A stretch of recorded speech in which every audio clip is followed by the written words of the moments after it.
And I believe we are live. Well, hello, creatives community and kind folks. Welcome to RPG with DBJ, where this is the station for the imagination. I'm glad you bought a ticket. All right, this week we are talking about noir, grimdark, and evil themes. Essentially, problematic elements in tabletop RPGs, and we're going to deep dive into it all week long. Now, today is Trope Tuesday, and Trope Tuesday is essentially, it's been a grab bag for a while. For those who've been around for a long time, it used to be Crunch Time Tuesday, it was Mechanic Tuesday, and things, but we've got a lot of tropes to pull on, and I thought we would just talk about them and talk about some of the, maybe get a little serious because we are talking about some darker themes and how to put them into our tabletop games, and also in a way how to modulate the speed so we don't go down a deep dark path. Now, I'm not going to get too deep into real life events, but a notable personage in the tabletop community, and many of you already know about the situation. No need for me to offer names or give links, but an individual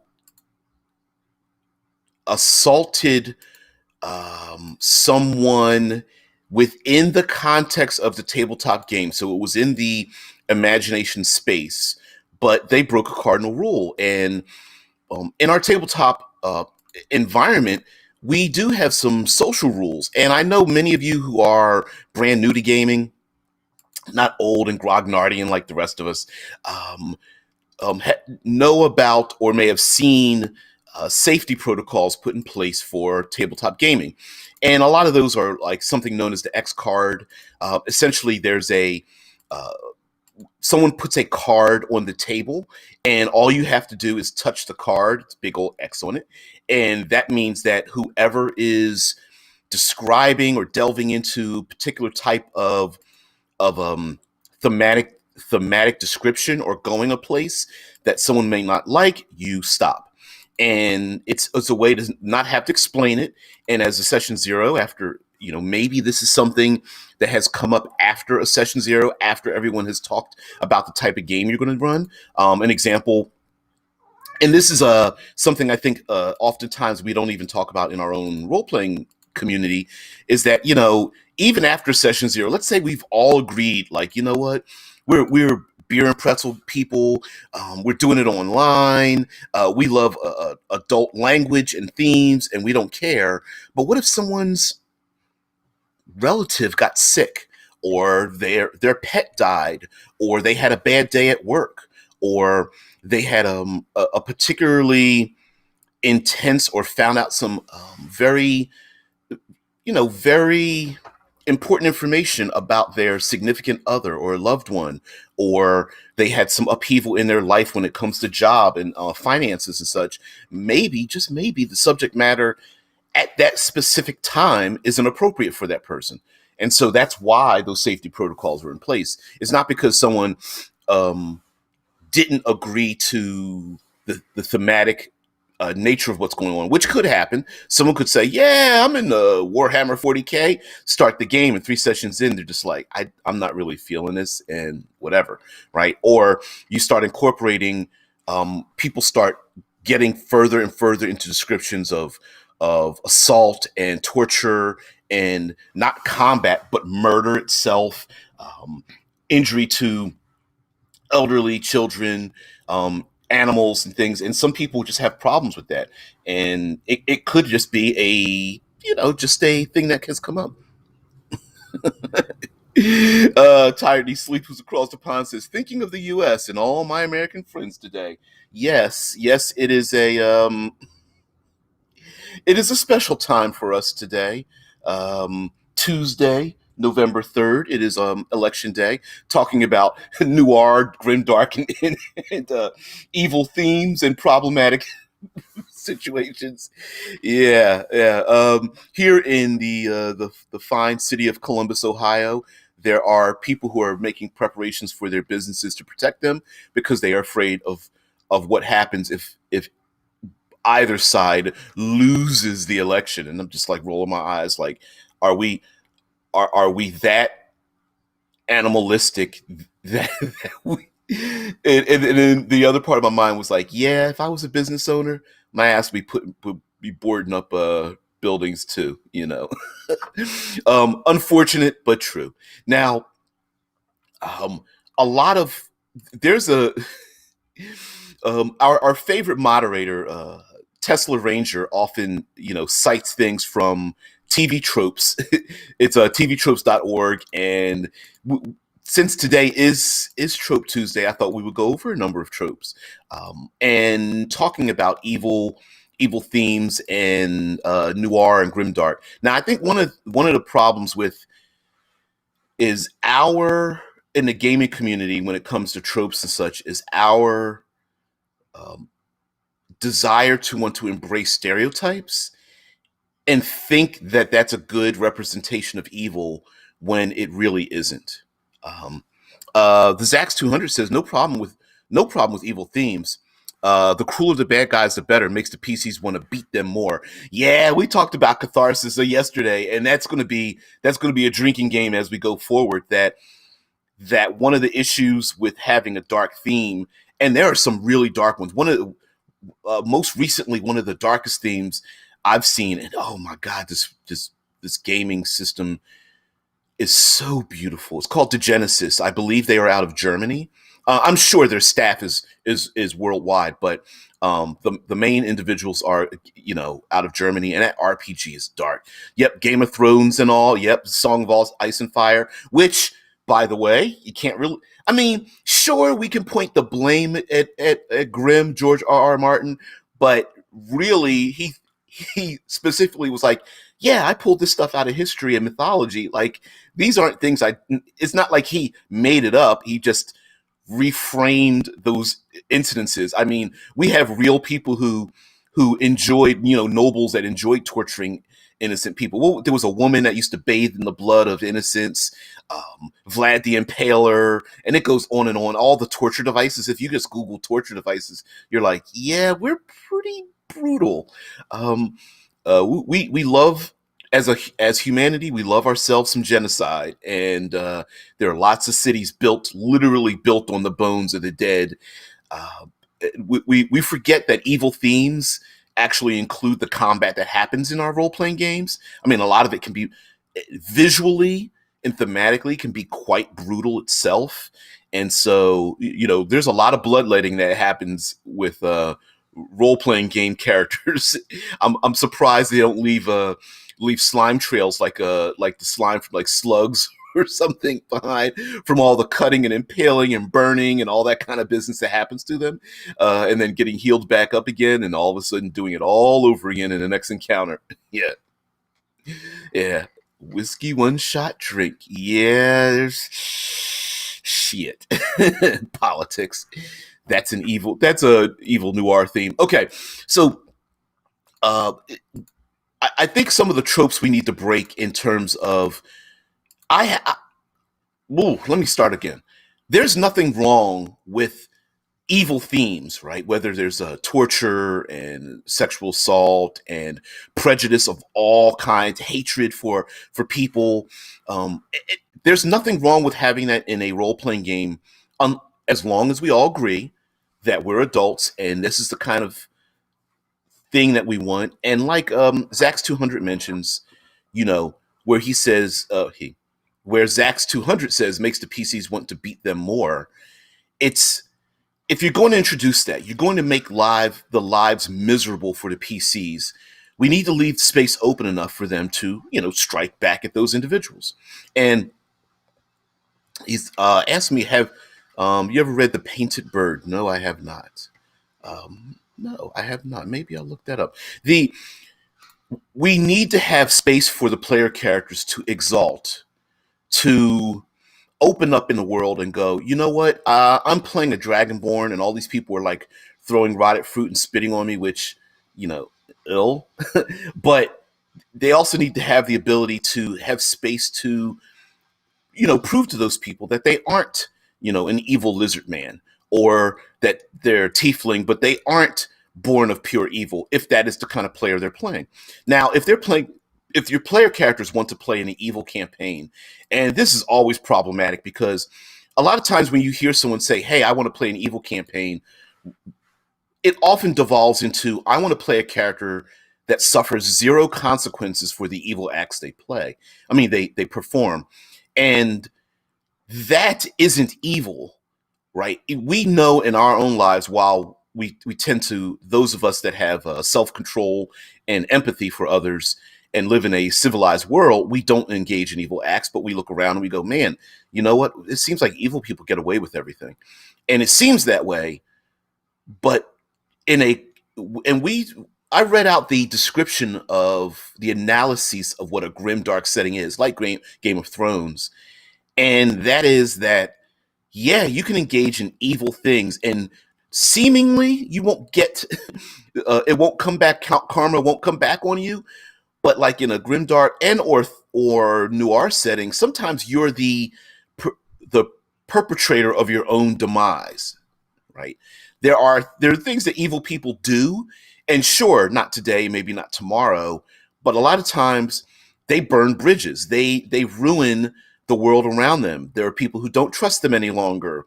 Um, they suffer psychological trauma because of the things that they've done. Now, outwardly, yeah, they puff their chest out and go, I don't, it's the individual that's like, I don't need anyone. I don't care about anyone. I only rely on myself. And you're like, okay, then stop asking me for your help. F you, go away. And when they need you, you go, no. Of course, they want to flip it back on you, but what do? They burn the bridge. And players very rarely want to claim that they are the fuel that causes their downfall. Yeah, like Zach's 200 says, PC, I want to play evil usually equals I want to play stupid. Yeah. Oh yeah. Oh yes. The other thing is, guess what? When you hang around other evil people, there's no honor amongst thieves, and that you take that out. It's like, if you're going to be evil, guess what? Lay in the bed you just made, right? Evil people backstab and kill each other, um, physically, socially, and emotionally all the time. That a-hole that you work with or so. Oh, Harry, thanks for the drink. Now I can't. Sorry, I can't have any coffee today. I've got a doctor's appointment today, tomorrow, and Thursday. Because yeah, I've got Yep, I got that one of those coming up, and yeah. Anyway, so can't. So I'm just drinking flavored water for right now. I had to fast for 12 hours before. Yeah, nah, not necessarily. You get used to it. I mean, you know what I mean. If you like bend over the right way and the fingers are long enough, they can reach that spot. Anyway, you guys don't know. When you get listen, when you guys get older, this has nothing to do with you ladies. When you get older, you'll feel it. It's a preemptive strike. I need to see a cleric before I get hurt. uh Thanks, Cam. All right, so Cameron says, if you read the last few books of Harry Potter, um, really stoned at 3 a.m., it can get really dark. Plus, I really wanted to bring up a famous story with with the Lich. I want to hear a group tell me they want to play a devious game, because that's how I think an evil campaign should be. Yes, be evil, but be smart about it. Poison the well. Don't chop up the farmstead. Oh, hells yes. Hells yes. There is myself and the Jarl DM, who comes on the show every once in a while.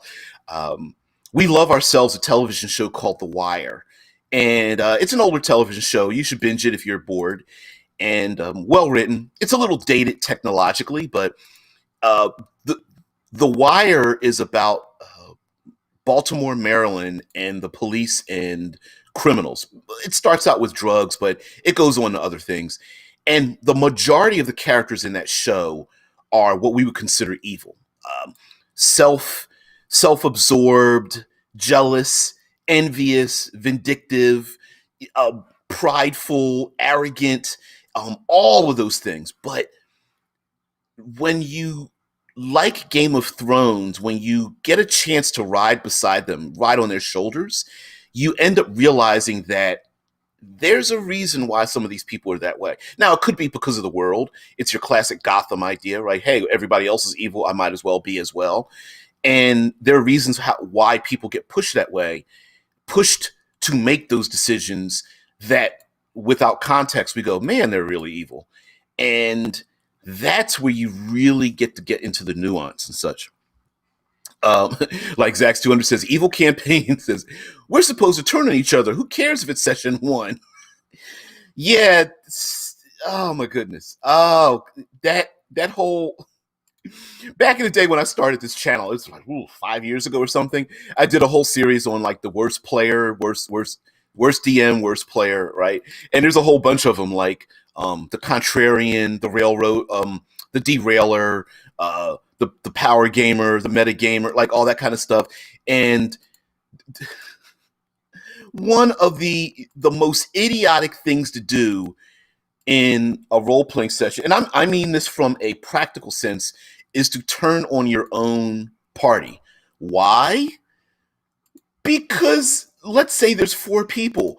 You only have a 25% chance to avoid being the individual who gets punished.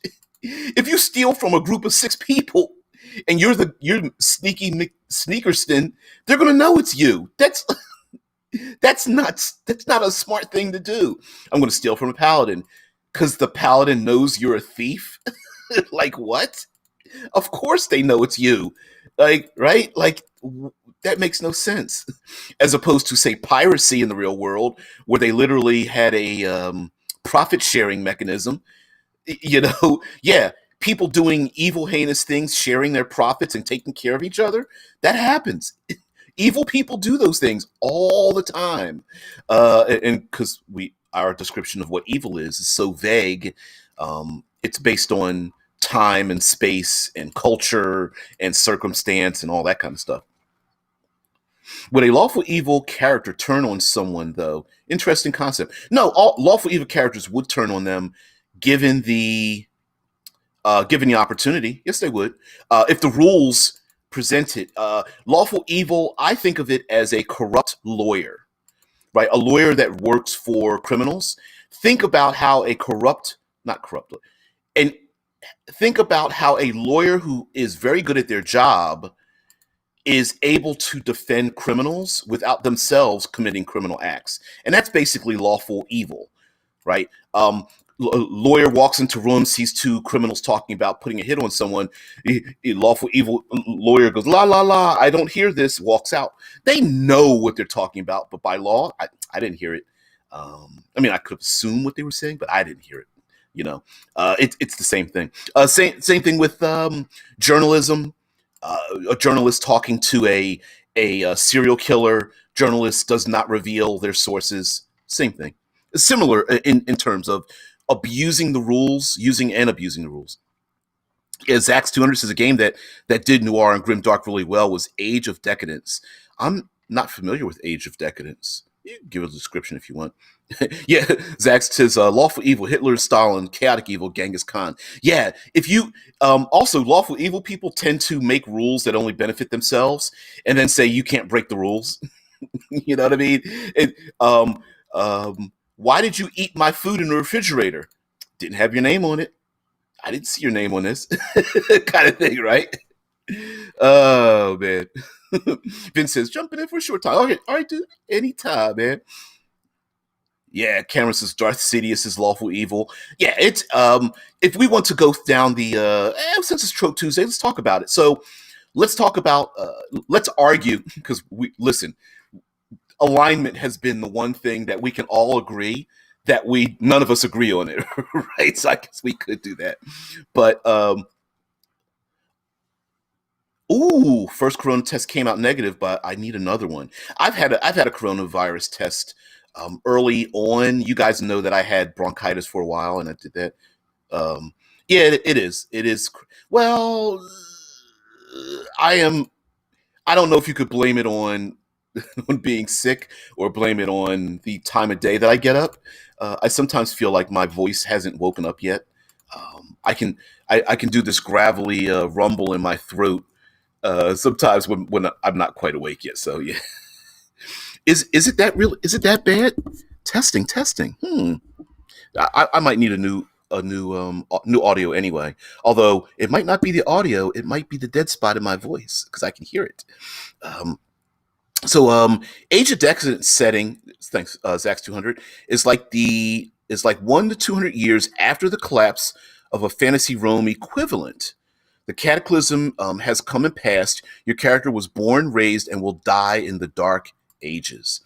We talked about grim dark settings, and there are a number of really brilliant ones that are being developed across the pond. I brought up the Genesis. You're talking about Age of Decadence and others, whether they're in the video game space or the tabletop role playing game space, and even board game space. And oftentimes we like to, we like to rub our grubby hands together and like, ooh, how psychopathic and sociopathic can I be to describe all the heinous things that all these factions perform? And sure, it sounds fun it's like the people who made the Saw movies, right? It sounds fun to come up with the best ways to gross each other out in a horror movie type of thing when we're trying to develop. But what we're not incorporating is the ability for us to overcome those things. And not necessarily grimdark, but we've seen this in Game of Thrones where a character tries to hold on to one good thing, right? It's the one good thing. It could be a locket or a toy. It could be a song or a piece of their soul, or I would do anything, but I won't do that. And yeah, they pay for it. But there's a drive in humanity, and something that we should allow in our games, that the drive to hold on to that goodness, that light, that to save that one innocent person. And it might not be, it might be like I don't know why, hey, I'm Darky McDarkerson, and I don't understand why I'm doing this good thing, but I'm going to do the good thing anyway. It's the assassin that lets the child, doesn't, shoot the child in the head who's sitting in a closet, or it's the brutal gang members that sees the old lady in the street and is like, lady, get out of here, instead of like hitting her in the head with a brick or something. And it's like, well, sure, that act of goodness might come and bite you in the ass, but that creates the drama in the story, where we often see stories where the criminal wants to get the hell out, right? John Wick wanted to get out of the criminal, got pulled back in. We see crime stories, mob stories. I love crime stories and mob stories where you always have one or more characters. It's like, I don't want to beat people about the head and shoulders with a baseball bat. I'm tired. It's not even fulfilling any longer, right? It's like, I don't even mind doing it. It's just like, I don't want to do it any longer. And what happens? Everybody else is like, you can't retire. You've got to come back because of their own inadequacy. So, yep. Vincent says Apocalypse World is technically also grimdark to a certain degree. I definitely agree with that. I definitely agree. Tired, needs sleep, says everyone here worries about your health. You're well liked. Well, I think you guys are a little too kind. I really appreciate it. No, and honestly, in all honesty, I really appreciate it. And I think it's weird, but in our coronavirus world, I'm finding that more people are far more empathic than they even realized. Much like social distancing, you would think people would say, I don't like people, but then they always want to walk up on you. And because we're social creatures, and why not embrace the idea that we are social creatures instead of trying to pretend like we are unfeeling, desensitized robots out in the world. 200 says you have to play a setting outside of D&D to set this successfully, since by late single digit levels, no food, no water, create food and water. Oh man, yeah. Listen, the community wants Dark Sun as a setting, but I can see the people at WotC like scratching their heads like, damn, what else do we have to put a patch on to make this work? Because there's too many easy buttons in the game that, like you said, create food and water, purify food and water, detect poison, tiny hut, good berry, uh, restoration, short and long, the basis of the standard short and long rest, not the optional short and long rest. All of that stuff basically wipes away any long term disadvantages for like survival, travel, injuries, all that kind of stuff. So yeah, I've heard about the Dragonlance lawsuit. Yeah, yeah, we might have to talk about that. Yeah, Vince says magic solves every problem. Um, well, you know far more than I do, Vince. That based on magic solves every problem based on the game. Dungeons and Dragons has no there are no repercussions for using magic in Dungeons and Dragons, whereas there are other game systems like Zach was saying outside of Dungeons and Dragons, where if you use magic, you're always they have consequences for using magic, whether it's like an escalating level where eventually something bad happens, or based on your die rolls or whatever, that you can screw up magic and a thing will happen to you, or if you use magic, you can be sensed by hunter killers that are out to get you or cause you to pass out or go blind or go insane, or you get levels of corruption or whatever the case may be. Heck, even Fantasy Flight Star Wars, they have the light side dark side mechanic where a character uses the light side to get some kind of benefit to save their ass, and then they flip the chit over and it goes to the game master, who now gets to use the dark side against them in the party. So yeah, magic in Dungeons and Dragons is an on-off button, and there are no repercussions for it, which is a shame. Which really is a shame. Yeah, like Vince says, our old pet peeve: create food and water. Yeah, yeah. I can't use the. I know you mentioned something else above politically. This I would have to have another channel to do that. So I don't want to trigger anyone when it comes to one thing or another. Let's just say that. so not ignoring it, but I'm telling you on purpose. It's not because you did anything wrong, but yeah, there are people out there who are waiting to be triggered, and yeah. Anyway, yeah, I did hear about the Dragonlance lawsuit and wow, that would have to be a whole that'd be a whole episode on its own about that. Um, and again, heck, when we hear about lawsuits, the ability to use the law, sometimes we look at that as like those are frivolous lawsuits, or there's no basis for it, or why should somebody be doing that? Let's go back to the lawful evil, right? um, Lawful evil kind of idea. Now, when it comes to, since we're talking about evil and grimdark and a lot of tropes and things, let's talk. I am a person who not only should we tear something down, but we need to build up. So I think we can talk about some great ways to play evil and to incorporate evil into the game and still allow it to operate. Whether we're, especially tomorrow, we're going to talk about world building since it's World Building Wednesday. But in this context, let's talk about some player character options for playing evil.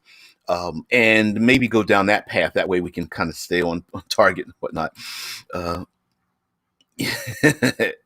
Like Cameron says, Paladin, magic can't save your soul. Repent. The whole time they're using magic.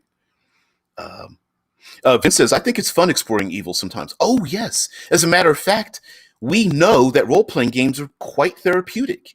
They are literally used for therapy when I say therapeutic. So, playing evil is a way for us to go, ooh, maybe hey, I'm going to play evil, wondering why it is I'm not evil in my real life. And then you go, yeah, that makes sense.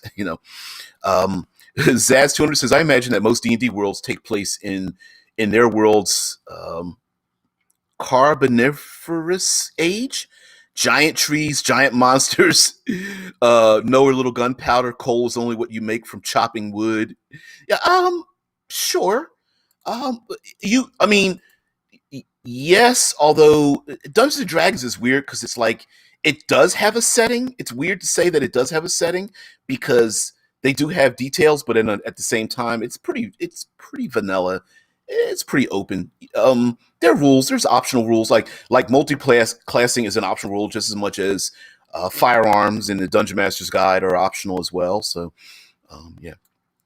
Tired Sleep says lawful evil doesn't necessarily have to be an adventurer or out for themselves. Could be a ruler who has a kingdom under siege. He has a choice between spending money on the army or feeding the people. Oftentimes, the difference between lawful good and lawful evil is not necessarily the choices, but the the scar on the soul. A lawful good person still has to make that same choice. Do I feed the army to protect the land, or do I feed the people so they don't starve? And now afterwards, what happens? The lawful evil person probably makes the choice and goes, I had to anyway, because they're rationalizing their act. Whereas a lawful good person goes, hey, I had to do this thing. I'll suffer the ramifications of doing the thing willingly by the people in the public. So yeah. Now, evil choices are also based on circumstance and I'm trying to think of a good word. The width and breadth of your world often has to deal with what we consider evil. So what I mean by that is, let's go with the army, support the army, support the people idea. And let's stay around that idea when it comes to evil, okay? Now, some people would say that it's more important to feed the 10 people that I know, my family, my friends, maybe some people in my community. And I would rather hoard food for them than to give it up to the army that is amassing at the border to protect us. Now, you could say, I'm performing a good act because I'm protecting my friends, my family, maybe someone's elderly, maybe it's children, someone is sick. So I'm going to hoard this stuff for them because those are the people I care for. I'm a good person. Now, take the same individual and expand their awareness out a bit. Maybe they're responsible for a cadre of 1,000 soldiers, and there are 10 individuals that are hoarding food for those 1,000 soldiers.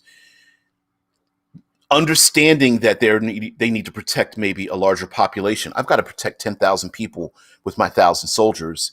You're being evil by hoarding food and goods and maybe some medicines. I need to use that for 1,000 soldiers because those 1,000 soldiers will protect the lives of 10,000 people, and that's the greater good. And so one thing that people that we often do is rationalize the things that we do, as opposed to saying, oh no, I am hurting you and the thing I'm doing is wrong. And either A, agreeing that the thing I'm doing is wrong and going, I don't care, which tends to be,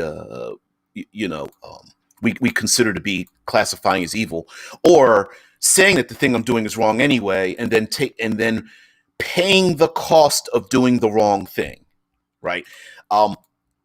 Good people perform evil acts all the time and then go, you know what? Sorry.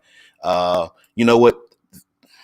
That I work for the church, and hey, I heard you stole money from the church and you used it to, you put it in your own bank account, and you're like, yeah, I did. There was an operation. My neighbor needed something, and I need the money, and it was short notice. And I knew if I asked you that you were trying to get the roof fixed on the church, but I really wanted to save this person's life, and I stole the money. I'm sorry. I'll take whatever punishment you need. That's a good person, and good people do a lot of wrong things, but they also sit down and take that judgment. Now, mind you, the two can go hand in hand, right? Someone can perform a act that hurts someone else, like Game of Thrones, the Hound, who stole money from a family who was like, we need that money to survive the winter. Without it, we're dead. And the Hound was like, whatever. And then took the money, and then later on was like, shit, I can't believe I did that, right? Now that happens too, where something comes back to bite you in the ass, and you're like, oh, that's right. How many famous people or get like famous, popular, rich, are very arrogant at one point in their life, and then they end up going like, you know what, I shouldn't have been arrogant when I was younger, but they were. There's a number of people like that where you watch them in the media, and you're like, why are you even being like that? Like, you're an asshole. And they're like, yes, I am. Yep, like Zach says, 200. You can't make a paladin fall due to one irresponsible decision. And those were back in the old first and second edition era. We loved to go 0 to 60 with these things. That's why we used alignment was so often used as a like a battering ram, a tool, a weapon. Like, oh, you're playing a paladin and you stole bread to feed somebody. You committed a crime. You lose all your paladin abilities, and it's like, really, what? No, that's not how that should work. But it was used often as a cudgel, a weapon to beat people about the head and shoulders. And unfortunately, some of that continues in the gaming community sometimes, which is why I'm so glad paladins moved into being oath takers or oath holders or whatever you want to call them, rather than uh, traditional paladins anymore. Vince says, technically, my setting has no concept of good and evil, but they are as close as you can get. Also, there was something in a Facebook group, someone was saying that they fill their world with factions that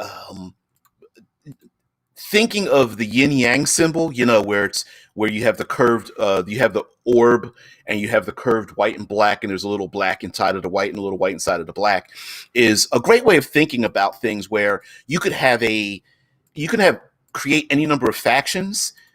All your goody factions has that little tinge of something wrong, something evil, something nefarious. And then you have your good factions that are like, yeah, there's a little tinge of something good about them that makes you, it's the evil person that, loves to take care of their pets, or the assassin that won't hurt women or children, or the criminal organization that doesn't sell drugs to underage or whatever, whereas you have the other criminal organizations like, yeah, we human traffic, but we also make sure we protect our neighborhood, always respect the elderly, even though we're out there beating each other about the head and shoulders in the streets with gang warfare or something. Like, there are lots of people who do that. There's some people who, want to put money away to take care of their grandma.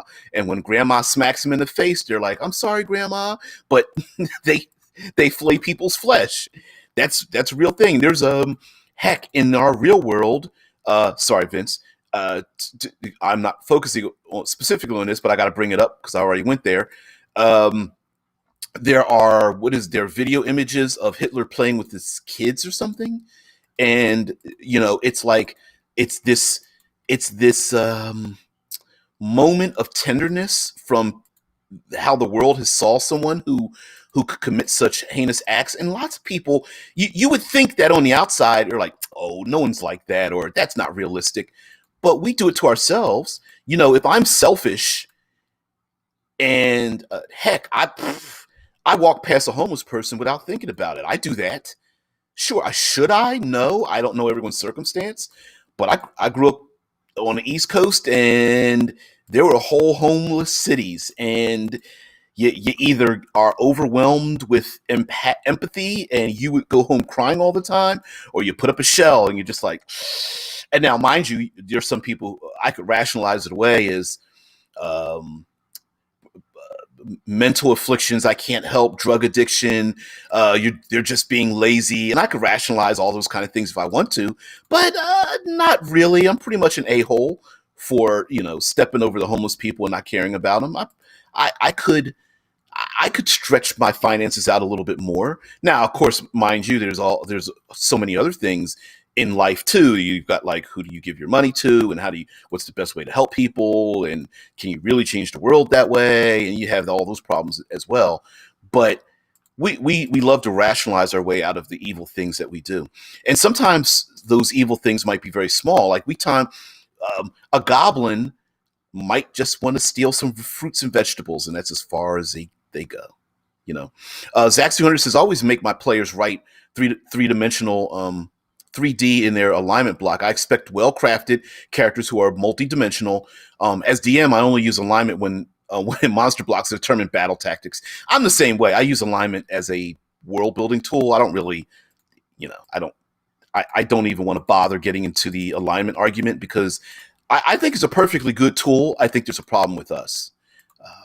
I think some people want to get into ethical and moral dissertations at the table, and it's like, yeah, I know you took some college classes, but Dungeons and Dragons is a world based on a thematic thing that doesn't correspond to human multi-dimensionality, as well as the fact that most of the gaming, since it was initially created, it literally says that it's not a straitjacket. Like if you read the descriptions and get people, that's how people like to use it. It's like misreading the Outlander background that we read the other week, where it says, "Oh, you can find food and water and shelter for your group if it's available." Right? You could potentially find it if it's available, and so that potentiality is what's written in there that sometimes we overlook.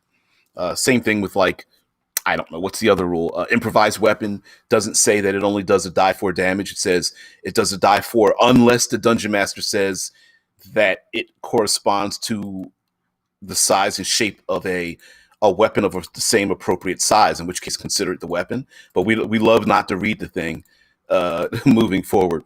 Now, other evil acts, as I brought up The Wire, a lot of the characters in there, drug dealers, things of that nature. For example, some people feel like they have no choice but to be that person. So, for example, an orphan on the street taught to pickpocket might be like, well, I pickpocket because everybody else is pickpocketing. Like, I don't know it to be good or evil. It's just the way I live, and there's no way I'm going to be a noble, and I have no other talents, so this is what I do. Right? It's not that they're like, I'm going to be evilson. This is just a job I perform. There's also sometimes it is adrenaline seeking. Some people love adrenaline. By the way, guys, just as a side note, sometimes you'll see my eyes dart around. I know it looks funny when I do that, but I actually have 3 chat windows open. I literally just pop the chats out for Twitch and YouTube and the Discord server, and I also have the stream health up in the corner as well that I take a look at. So when you see me dart around my eyes and I'm not looking at the camera like I am now, that's why I'm doing it. It's not because I have like a nervous affliction or anything like that. I'm just making sure my screen doesn't go out. I'm making sure the stream health is there, and I like to look at the chat. So, and I've got multiple chat windows open. I used to use software that put the chat all together, and it was horrible because it literally went like and kept moving. This way, if I have multiple chats, I can actually pause the pop out chat. So that's why you see that. Sorry. I'm not having an orbital conniption fit. Cameron says the best thing you can give a homeless person is conversation. I've made some really good friends that way. You might too. People have some amazing stories. When I worked at a 24-hour, it was called Wawa, by the way. Some of you may not know what Wawa is. Wawa, yes, spelled WAWA, is a 24-hour, or maybe used to be 24-hour, like a UDF 7-Eleven convenience store kind of thing, sandwiches and pop and drinks and alcohol and things like that. And there was a homeless guy that we ended up hiring that used to come, be outside, and we had some pretty good conversations. So everyone's got a story to tell, I think. So yes. Now, mind you, growing up in Philadelphia, Pennsylvania, there were like tens of thousands plus homeless people. So you couldn't really do that here. A lot better able to do that. So yes, Cam, your advice is well taken. So you're right. And it's not that it's not like I'm going, hey guys, I'm an asshole. Thanks guys for joining me. That wasn't my intention, but I was using myself as an example and not someone else. Better to point the finger at myself. But anyway, yeah. But the bringing that subject up there, Cam, the idea that people are doing things that hurt and harm other people by their actions or inactions, while we can consider them evil, we don't know why it is that they're doing the thing. So an example would be, like, if you take a look at a medical show, let's say there's 10, you look at the medical show, there's 10 people that are suffering from something, but you can only save 3 of them. And you have one doctor that's like, I'm distraught. I don't understand. There's nothing I can do. Then they spend the whole show trying to um, find out and come to terms with the fact they're going to have to let 7 people die. There's no way to save them. And then you have the other doctor who's just like, save 3, let the 7 die, move on.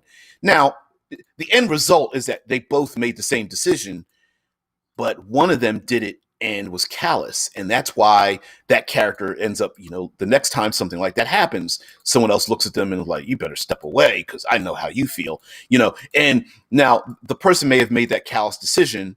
We don't know what's going on inside their head.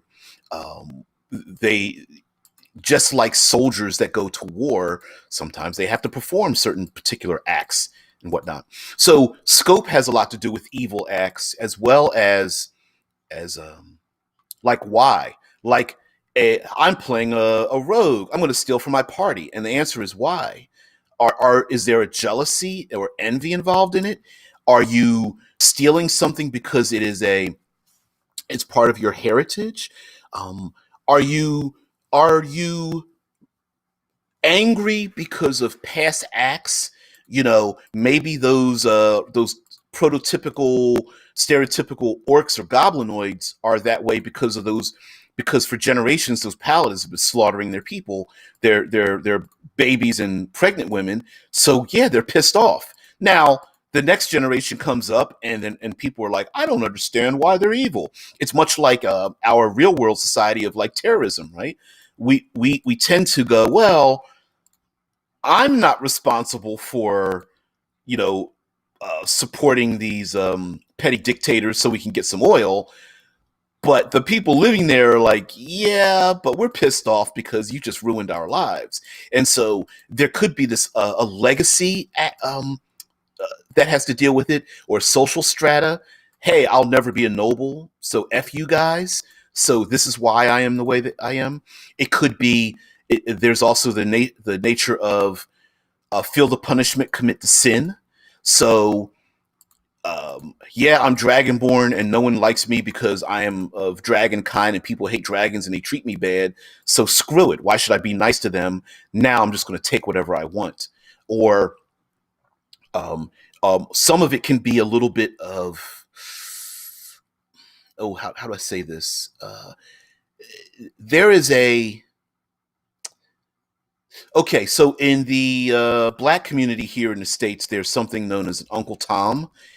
And there is a similar relationship to other things, but I don't know how to describe it yet. And Uncle Tomisms are a community or a culture is holding you back, and someone is able to rise above. So let's go with the Dragonborn, and the Dragonborn is able to impress the local elves and dwarves and gnomes, and is no longer considered like dragon kind and they're well respected. And then that Dragonborn then looks back at all the other angry, pissed off Dragonborn that's like, I hate humanity, and looks at them and goes, if I can do it, you can. You're you guys are just lazy and no good, and all these people treat me well. And then what ends up happening is there is animosity between the two groups. Like, oh, so you're a Dragonborn paladin living amongst the gnomes and the halflings. Great for you, but we're still down here in the gutter being treated terribly. You are the exception, not the norm. And so there becomes this rift between the two. And evil can come about through arrogance, like, hey, if I can do it, you can, so I don't like you anymore. And it can also be a little bit of a arrogance as well within that community. The Dragonborn is like, yeah, you think you like me, but I'm gonna show you up. Good bastards or something. There's also the idea of using like the 7 deadly sins, being envious of other people's station in life. And so whether it's due to like some kind of like blood or privilege or intelligence or physical ability, beauty is a good one as well. Being jealous of how someone looks. The person that's like, man, I can eat anything and I never gain a pound. And you're just looking at it and rolling your eyes like, yeah, I know you said that. It's the 18th time you said that, little bastard. Give me the cheesecake. I love myself some cheesecake, right? So jealousy has a lot to do with that. Vengeance has a lot to do with it, as well as greed as well. Like, I need to get mine. Post-apocalyptic settings are filled with the greedy and the envious, right? Where, yeah, I need food and water for my people, and I'm going to take care of them first. I don't care who's on the outside. I'm going to take mine first. Um, there's also martyrdom. Paladins can really fall from like lawful. This is how they go from good, whatever goodness you have, like how characters go from good to neutral to evil, is martyrdom. Like, for example, um, I'm going to commit more and more heinous acts. For example, you capture a spy, a spy that's in your goody good twos realm, and the spy's like, I'm not telling you what we're doing and why we're up to. And like, you better tell us. I'm not doing it. So okay, so you yell at them, and eventually you're going to have to do things, deprive them of sleep, with noises and things, make their life miserable, maybe deprive them of food and water, maybe use some physical threats and intimidation against them or their friends and or loved ones. Then eventually starts to get into somebody needs to beat their ass, right? And then who does that? Who becomes the torturer? And then maybe the torturer is like smacks them around a bit, and it's like, we're going to have to ramp this up. And someone brings out, the makes up torture devices, and someone else starts throwing up in a corner, and it's like, so martyrdom also it can be considered evil in terms of an evil campaign. Like, sure, I'm a paladin going on an adventure with a bunch of evil characters, knowing full well I'm doing this because I'm sacrificing my soul. I'm looking the other way right now because somebody has to do it, right? There's also family ties, family, friends, loyalty.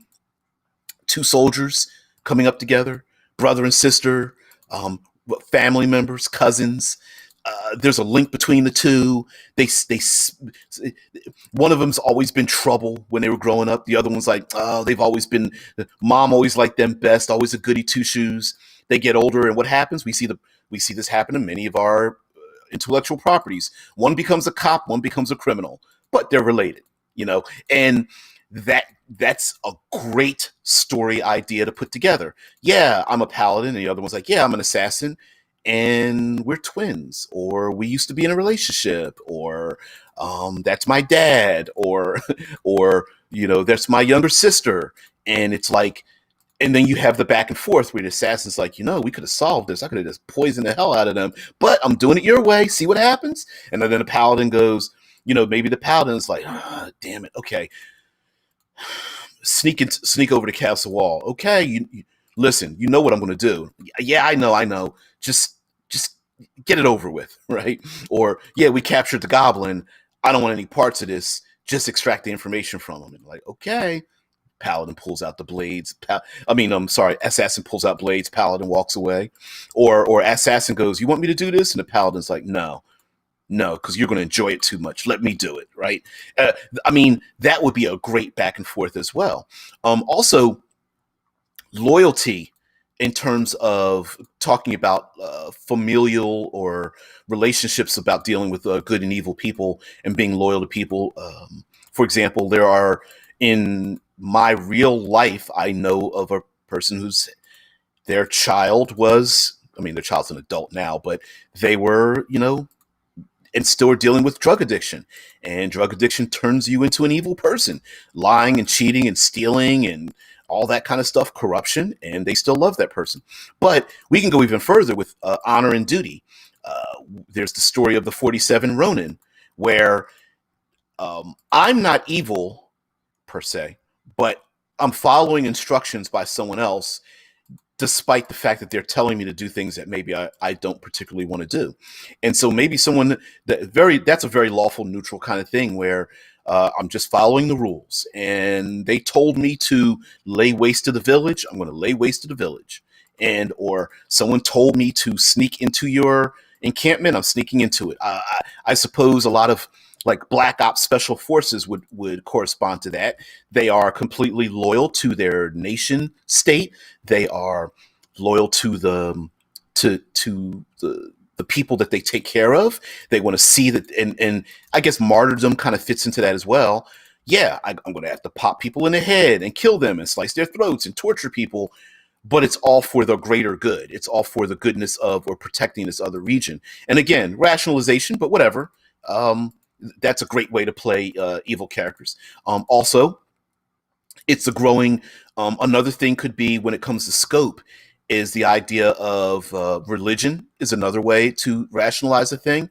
Hey, I'm all the other people are pagans, so I don't like them. We know that they're evil. Uh, they're less than human. So prejudice has a lot to do with that. As long as you other people, it's pretty easy to rationalize all the acts that you have against them, as well as the coming doom. A coming doom could be like, we know the Earth will be invaded, or we know that Cthulhu is about to rise, or a major storm is coming, or a tsunami, a storm, a hurricane, a tornado is coming. Hey, old lady, you need to leave this house. Old lady says, I'm not going anywhere. You grab old lady and go like, well, fine, then I'm going to arrest you. Throw you in my cop car because I need to save your life. 6 degrees of Cthulhu. Tired you sleep says, all hail Cthulhu. Yeah, I've always wanted to. I tried to produce a urban fantasy. I guess it would be fantasy of Cthulhu has already risen, and it's post-apocalyptic. Cthulhu's like blotting out the sun, walking around the earth, and all the other hangers-on in the Lovecraftian world, and the PCs have to navigate this world of like insanity and stuff. Running through abandoned buildings, and one of the notes on it would be player characters have psionics, like psychic abilities, but it goes hand in hand with the insanity that comes from it. Draw upon it, you draw the Cthulhu Lovecraftian creatures towards you in the dreams and nightmares and all that kind of stuff. So, but anyway, guys, we're coming to the end. I do have a doctor's appointment. It's pretty close. I just around the corner. Thank you very much for joining me. Kind of got a little squirrely here today. Not too bad, but thank you very much. By the way, I really appreciate you guys being here more than you think, because it's like, I feel for me, this is like the before or after the gaming table. It's like everybody gathering together, getting pizza and drinks and talking about our characters and the setting and all that kind of stuff. And so that's what really motivates me to do the channel. For those who don't know, I am a writer for Critical Hit Publishing. So I just submitted my first draft to Onyx Path Publishing for a new Kickstarter that's coming up. Hopefully they'll give me not too many red lines. Well, I don't really care how many red lines they give me, just as long as I can make it perfect. I don't care for what I write, but just submitted that. So got hired for that. I am working on a huge project for N-World. I can't go too much detail, but if you go over to N-World, I'm sure you can find out what that project is. And it's pretty daunting, but I'm having fun working on it. Lastly, for those who don't know, there are probably 2 more books for the cinematic environs, for at least the natural habitat. Subterranean and Rainforest are going to be the next ones. Right now I'm working heavily on Subterranean, because I think releasing Rainforest next to Wetlands would be a little bit too close to, like, they're too similar to each other. But that should be pretty cool too as well. So always writing, always trying to produce something. Heck, I even wrote a game system now that I'm trying to figure out what to call. But whatever. But so keep an eye out for that. Maybe I'll give it away as like a zine or something. maybe 20 to 40 page zine or something. But anyway, guys, take care of that. Heading off to the doctor's, doing a full makeup, getting an old plastic glove, getting the prostate checked out, and heart and all that kind of stuff. I am diabetic, so yeah, I'm on my metformin and all that kind of business. I'll be 50 this. I'm 50. My birthday's around the corner. I'll be 50 then. So yeah, I'm a man of a certain age. So once I hit over that 50, I'll be heading downhill. Hopefully, we will have someone will come up with a cortical stack, and I'll be able to download my brain and live forever. Although, I guess technically some would say that's suicide, but I might not care at that point. You guys take it easy. Thank you very much for joining me. I hope to see you tomorrow. And you know what? Just please like, share, subscribe, what the hell ever, on the channel for supporting. Have a great one. I'll see you tomorrow. Yeah, man, I'll let you guys know about it tomorrow. All the gory details. Anyway, have a great week, guys. I'll see you. Bye. Thank you.